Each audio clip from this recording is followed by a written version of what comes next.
Good afternoon, and welcome to another ironic introduction to another video. Another video where I grind my arena in the background while talking about something that I think is relatively important. But hey, if you don't think so, you don't have to watch.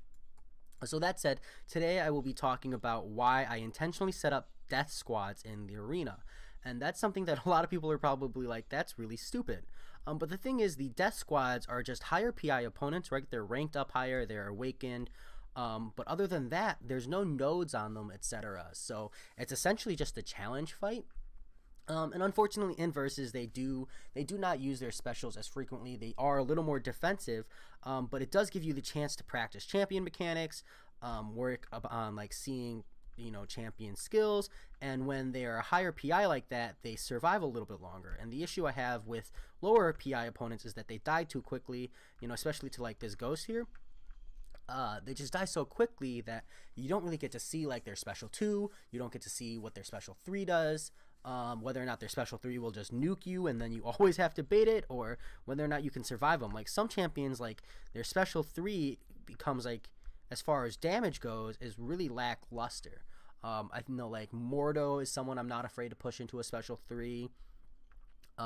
Symbiote Supreme, ironically, someone I'm not afraid to push into a special 3, just because all of his is in the form of buffs on himself and then the removal of buffs on his opponent. So for me, I'm not like super afraid, just because I'm fairly confident I can dodge the rest of his specials, and then the special 3 doesn't kill me. So I'm not like ideal. I'm not like trying to go for it, but if I do push him into it, like because I'm not baiting specials, I don't really mind.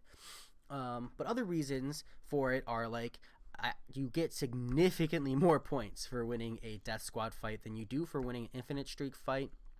I wanted to take like a series of photos as picture evidence, but unfortunately right now I'm hoping you'll just take my word for it. But in the 4-star basic arena, I set up an infinite streak. I got it all the way up to like 25 before I was like, this is too inefficient for me time-wise, which might seem ironic. But the way infinite streaking works is it makes, how do I put it? It makes the amount of fights you have to do overall less, because you do have that overall average higher multiplier. And what the real value is in the fact that all of your fights are much faster and significantly easier to win, because your opponent's PI is incredibly consistent, and you always know that you're going to be able to win that fight. As opposed to when you go up against a death squad, where like one mistake, eating one special 1, one special 2, failing to bait a special could just get you killed and you lose the fight altogether. And so the loss in point efficiency there is really rough. Except that if you're winning over 10 streaks in your fight and then you intentionally lose your streak with like a wasted squad, then you build your streak up. That is actually more points in the long run, because of the PI difference. And so generally speaking, the points you get from PI difference isn't worth it, except for comparing the infinite streak to specifically a death squad. So I do see, I want to say like 25 to 30% higher point gains against death squad fights. Like these Ghost Riders, these Blades, and this champion fight, I was getting 15,000 points per win when I was going up against death squads. And you just saw I was getting like a little under 11,000 there.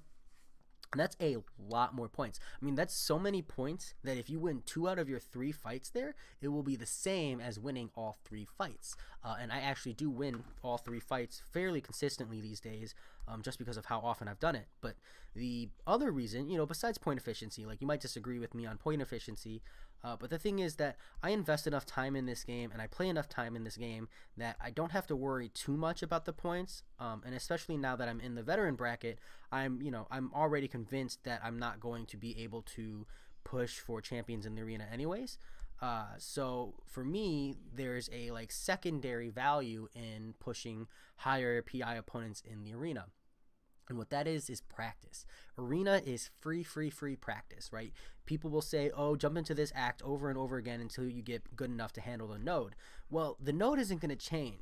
You have to alter your playstyle a little bit, but you can use the arena to practice a lot of the nodes in this game, believe it or not. So, for example, there's like an aggression node. I forget what it is, but you like have to hit your opponent every 6 seconds or you start to degenerate. That one's not hard. Just play really aggressive in the arena. Learn how to play aggressive with parries, interceptions, etc. Those will do you a lot of good. As well as, like, let's see, you've got the like can't like the ones where like your opponent goes unstoppable, unblockable. Like for those, it's easy. Just play the whole fight without ever using block, right? So like here, I won't use block for the rest of this Omega Red fight. You know, and I might lose it, but the whole point is showing you that you can use it for practice, right? Oh god, I do that every time. I think he's done. There we go. So fight was a little bit quicker. I'll do it on this next one too, just to kind of show you. But let's say it's a Limber node, right? So you're worried about a Limber node fight. You can't handle it because it's King Groot on Limber, and you can't parry him, and he just absolutely crushes you the whole fight. And so you're like, okay, well, how do you beat King Groot if you can't parry him? Well, you only intercept. You either only intercept, or you get him after he's done a heavy attack slash a special. So I won't parry, but I will block. That's what I'll do here. Just because you do need to hold block sometimes to bait a heavy attack.